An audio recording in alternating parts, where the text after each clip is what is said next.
Salam bagi kita semuanya. Puji Tuhan, kita berjumpa lagi. Itu semua karena anugerah Tuhan. Dan kita akan mendengarkan firman Tuhan. Firman Tuhan katakan, firman-Nya selalu baru dalam kehidupan kita. Dan sebab itu kita akan awali di dalam doa. Marilah kita berdoa. Bapa Surgawi, kami naikkan ucapan syukur kepadamu karena Engkau Allah yang sangat luar biasa memelihara kami, menuntun kami, sehingga kami ada saat ini semua karena anugerah Tuhan saja. Dan pada saat ini kami akan siapkan hati kami mendengarkan firman-Mu, karena firman-Mu adalah pelita bagi kaki kami dan terang bagi jalan kehidupan kami, menuntun kami berjalan di dalam terang-Mu. Berkatilah setiap telinga yang mendengar. Engkau Allah sanggup memberkati dan kehidupan kami, sehingga berkat-berkat Tuhan melimpah baik jasmani maupun rohani. Dan kami akan mendengarkan firman-Mu.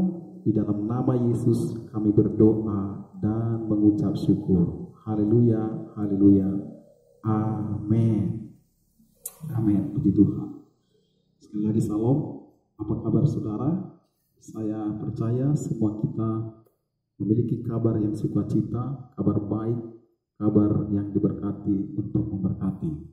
Pada saat ini kita akan mendengarkan firman Tuhan, karena firman Tuhan berkata, firman Tuhan itu selalu baru dalam kehidupan kita. Biarkan firman Tuhan hari ini menjadi rema di dalam kehidupan kita. Saya akan buka Alkitab saya dari Lukas pasal 17, ayatnya yang ke-11 sampai ayat yang ke-19. Lukas pasal 17 ayat yang ke-11 sampai ayat yang ke-19. Saya baca di dalam nama Tuhan Yesus. Ke-10 orang kusta. Dalam perjalanannya ke Yerusalem, Yesus menyusur perbatasan Samaria dan Galilea.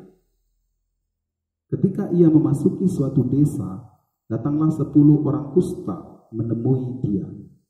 Mereka tinggal berdiri agak jauh dan berteriak, "Yesus Guru, kasihanilah kami." Lalu ia memandang mereka dan berkata, "Pergilah, perlihatkanlah dirimu kepada imam-imam." Dan sementara mereka di tengah jalan, mereka menjadi tahir. Seorang dari mereka ketika melihat bahwa ia telah sembuh, kembali sambil memuliakan Allah dengan suara nyaring. Lalu tersungkur di depan kaki Yesus dan mengucap syukur kepadanya. Orang itu adalah seorang Samaria. Lalu Yesus berkata, "Bukankah ke-10 orang tadi semuanya telah menjadi tahir? Di manakah yang 9 orang itu? Tidak adakah di antara mereka yang kembali untuk memuliakan Allah selain daripada orang asing ini?" Lalu ia berkata kepada orang itu, "Berdirilah dan pergilah, imanmu telah menyelamatkan engkau." Firman Tuhan akan saya berikan tema bagi kita, yaitu muliakanlah Tuhan dalam hidupmu. Tema firman Tuhan ini yaitu muliakanlah Tuhan dalam hidupmu. Saudara-saudara, Yesus begitu banyak melakukan mujizat demi mujizat. Dia banyak menyembuhkan yang sakit, yang buta melihat, yang timpang berjalan. Dan itu dilakukan oleh Yesus karena dia berbelas kasihan kepada orang banyak.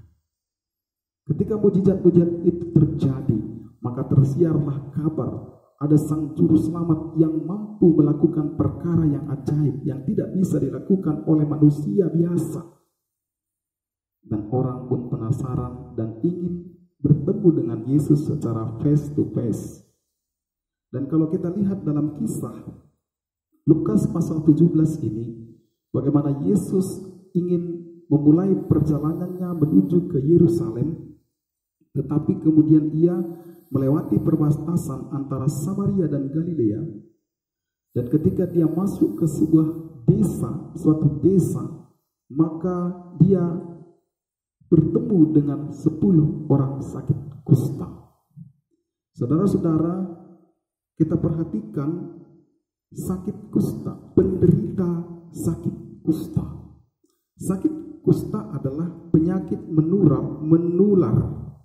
menyerang sel-sel tubuh manusia yang masuk ke dalam kulit, lalu kemudian mulut, hidung, dan seluruh sel-sel. Jika orang terkena virus ini, sakit ini, maka orang akan menderita sampai dia akan mati. Dan menurut tradisi orang Yahudi, penyakit kusta itu adalah karena kena kutuk. Dan pada waktu itu tidak ada belum ada medis yang bisa menyembuhkan mereka, kecuali hanya oleh karena mujizat atau belas kasihan Tuhan. Mereka sangat menderita. Mereka harus diisolasi. Penderitaan mereka tidak hanya secara badani, tetapi juga secara batin dan mental. Karena mereka tidak bisa bertemu dengan keluarga dan tidak bisa bertemu dengan masyarakat pada umumnya. Dan menurut tradisi orang Yahudi, ketika penderita kusta ini bertemu dengan orang yang sehat, orang yang sehat itu akan mundur dan berkata, najis, najis, najis. Betapa menderitanya mereka. Terisolasi, tersingkir, jauh dari keramaian, dan tentu mereka memiliki pengharapan agar mereka sembuh. Dan mereka tahu, mereka melihat Yesus ada masuk di tempat mereka diisolasi. Sehingga Alkitab katakan di ayat yang ke-12, mereka berdiri agak jauh dan mereka berseru dengan suara yang nyaring. Mereka berkata, Yesus Guru, kasihanilah kami. 10 orang berteriak kepada Yesus. Mereka berkata, Yesus Guru, kasihanilah kami. Kebutuhan yang utama dalam hidupnya adalah bagaimana agar mereka sembuh, bagaimana agar kudis-kudis yang ada di dalam tubuh mereka yang sangat bau itu akan mengalami kesembuhan dengan satu harapan, mereka akan kembali bersama dengan keluarga mereka dengan sukacita dan mereka bisa bergabung di masyarakat umum. Saudara yang dikasihi oleh Tuhan Yesus Kristus, Yesus yang penuh dengan belas kasihan itu menyuruh mereka untuk pergi memperlihatkan diri kepada imam-imam. Kita akan belajar mengapa Yesus menyuruh mereka pergi kepada imam-imam. Pada waktu itu, imam-imam yang diberikan rekomendasi berhak merekomendasi apakah orang-orang yang menderita penyakit kusta itu sudah sembuh atau tidak. Jadi rekomendasi itu datang dari imam. Kalau sekarang orang itu kena penyakit, menderita atau positif COVID atau penyakit apapun, itu kita dapat rekomendasi itu dari dokter. Tapi pada saat itu rekomendasi itu harus datang dari imam. Itulah sebabnya Yesus menyuruh mereka untuk memperlihatkan diri kepada imam-imam. Itu tertulis dalam Imamat. Saya akan baca Imamat pasalnya yang ke-13 ayat 35. Tetapi jikalau kudis itu memang meluas pada kulit sesudah ia dinyatakan tahir, dan menurut pemeriksaan imam kudis itu meluas pada kulit, maka imam tidak usah lagi mencari rambut yang kuning. Memang orang itu najis. Tetapi jikalau menurut penglihatan imam kudis itu masih tetap dan ada rambut hitam tumbuh pada kudis itu, maka kudis itu sudah sembuh dan orang itu tahir, dan imam harus menyatakan dia tahir. Jadi rekomendasinya, kalau seseorang itu sudah mengalami mujizat, maka imam katakan, engkau sudah tahir, engkau sudah bisa bergabung dengan masyarakat, engkau sudah bisa pergi dengan keluargamu. Itulah sebabnya Yesus menyuruh mereka pergi kepada imam-imam. Dan ketika Yesus menyuruh mereka pergi kepada imam-imam, mereka sebenarnya mengalami harcem. Apa itu harcem? Harap-harap cemas. Karena mereka pikir, kulit kami masih bau, nanti ketemu kepada imam, apa kata imam?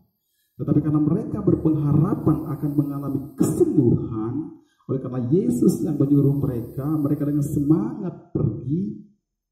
Ketika masih di tengah jalan, sebelum sampai kepada imam-imam itu, mereka sudah melihat kulit mereka sudah mulus, kudis sudah tidak ada lagi, sudah tidak bau lagi, dan tubuh mereka mengalami mujizat daripada Tuhan. Nah, satu hal yang kita pelajari dari firman Tuhan ini, saudaraku yang dikasihi oleh Tuhan, di ayat yang ke-15 adalah seorang dari mereka ketika melihat bahwa ia telah sembuh, kembali sambil memuliakan Allah dengan suara nyaring, lalu tersungkur di depan kaki Yesus dan mengucap syukur kepadanya. Orang itu adalah seorang Samaria. Satu orang ketika dia lihat tubuhnya sudah bagus, tidak lagi ada sakit kusta, sudah tidak bau lagi, dia bersemangat, dia kembali datang kepada Yesus, dia tersungkur di kaki Yesus dengan suara nyaring, bersuka cita memuliakan Yesus dalam kehidupannya. Namun 9 orang itu, Alkitab katakan mereka tidak kembali. Nah, saudara yang dikasihi oleh Tuhan, kita perlu meniru bagaimana seorang Samaria ini. Dia datang kepada Tuhan, tersungkur, memuji dan memuliakan nama Tuhan. Dan yang perlu juga kita renungkan adalah di ayat yang ke-17 dan 18. Lalu Yesus berkata, bukankah ke-10 orang tadi semuanya telah menjadi tahir? Di manakah yang 9 orang itu? Tidak adakah di antara mereka yang kembali untuk memuliakan Allah selain daripada orang itu? Orang asing ini, selain daripada orang asing ini. Jadi Bapak Ibu Saudara, Yesus memberikan sebuah pertanyaan. Kan sepenuhnya sudah sembuh, kenapa yang kembali hanya 1 orang? Tuhan ingin Bapak Ibu Saudara agar di dalam kehidupan kita boleh datang dan memuliakan Tuhan, tersungkur di depan kaki Yesus, memuji dan meninggikan Dia dalam hidup kita. Saudaraku yang dikasihi oleh Tuhan, sebagai ciptaan kita harus datang memuji dan memuliakan nama Tuhan. Hakikat penciptaan adalah pencipta harus mengagumi akan penciptanya. Bukan berarti Tuhan itu harus akan pujian, atau kita katakan Tuhan itu kok beri kemuliaan, apakah Tuhan itu tidak mulia?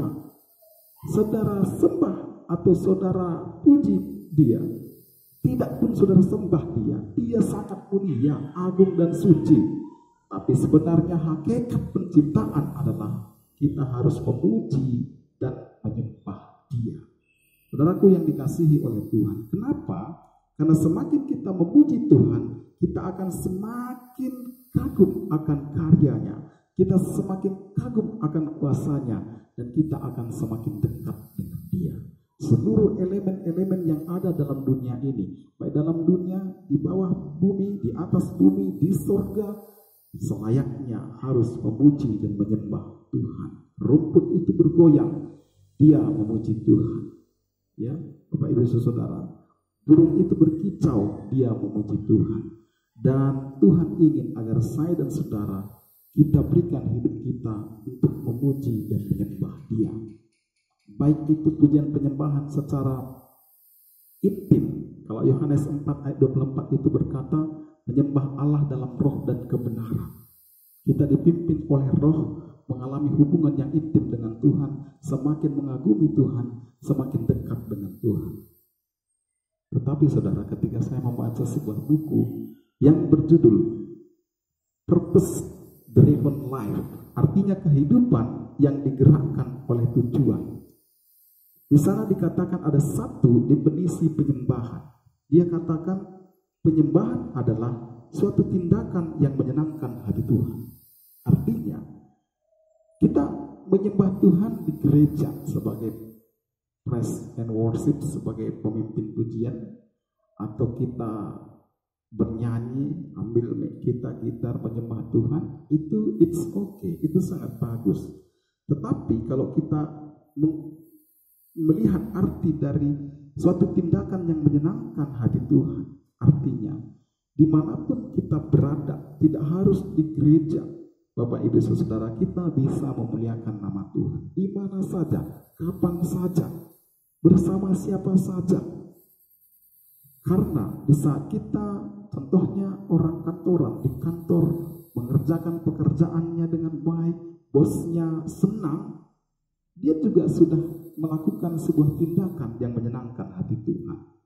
Di saat saudara, ketika engkau jalan-jalan, tiba-tiba engkau melihat ada seseorang yang butuh untuk ditolong dan Anda mampu melakukannya, dan itu adalah sebuah tindakan yang menyenangkan hati Tuhan.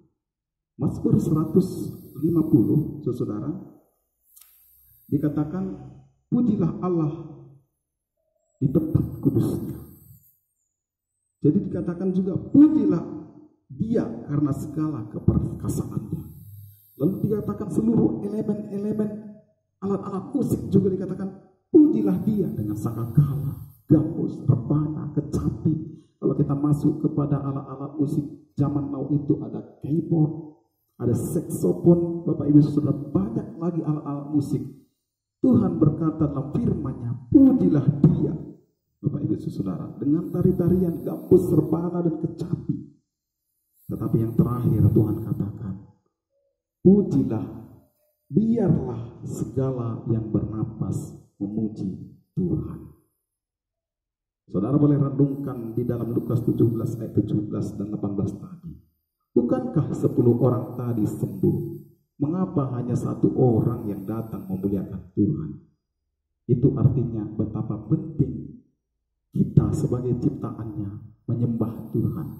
Karena memuji dan menyembah Tuhan itu adalah sebuah kebutuhan, utang yang harus kita lakukan. Sehingga Bapak disuruh, sehingga saudaraku yang dikasihi oleh Tuhan, anugerahnya semakin melimpah dalam kehidupan kita. Salah besar kalau kita anggap Tuhan itu harus pujian. Salah besar kalau kita anggap Tuhan itu, Bapak Ibu Saudara, ingin agar kita sekali memuji Dia. Tidak, tetapi hakikatnya adalah ciptaannya harus memuji dan menyembah Tuhan. Itulah sebabnya dalam Mazmur 150 ayat 6 itu dikatakan, biarlah segala yang bernapas memuji Tuhan. Kalau saudara masih bernapas, ingat, kita harus memuji dan memuliakan nama Tuhan. Ketika Tuhan menciptakan manusia pertama, siapa manusia pertama saudara? Ya, pintar semuanya, Adam. Dia, Bapak Ibu Saudara, membentuk manusia itu dari debu dan tanah. Ingat ya saudara-saudara, debu dan tanah. Sudah berbentuk manusia, dibentuk tangan, kaki, kepala, dan seluruh organ-organ tubuh dibentuknya dengan sangat sempurna. Tetapi Bapak Ibu Saudara, tanpa hembusan napas Tuhan, tanah itu masih tetap tanah. Kapan tanah yang sudah dibentuk itu bergerak? Ketika Tuhan menghembuskan napasnya. Dihembuskan nefas, napas kehidupan dihembuskan oleh Tuhan, sehingga manusia itu menjadi makhluk yang hidup. Tahukah Bapak Ibu Saudara, jika Tuhan mengambil nafas itu, roh itu Bapak Ibu Saudara, maka tanah itu akan kembali kepada tanah. Maka selagi tubuh kita, selagi kita Bapak Ibu Saudara ada, sehat, bisa bernapas, bisa memuji Tuhan, Tuhan ingin agar saya dan saudara kita semakin hari semakin memuji Dia, meninggikan Dia dalam hidup kita, mengagungkan Dia dalam hidup kita.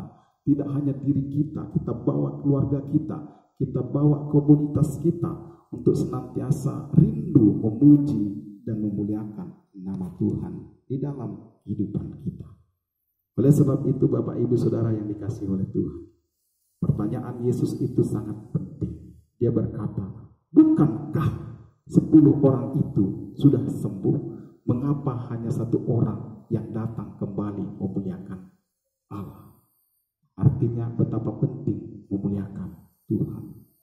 Maka itu dulu firman Tuhan tadi katakan, muliakanlah Tuhan dalam hidupmu.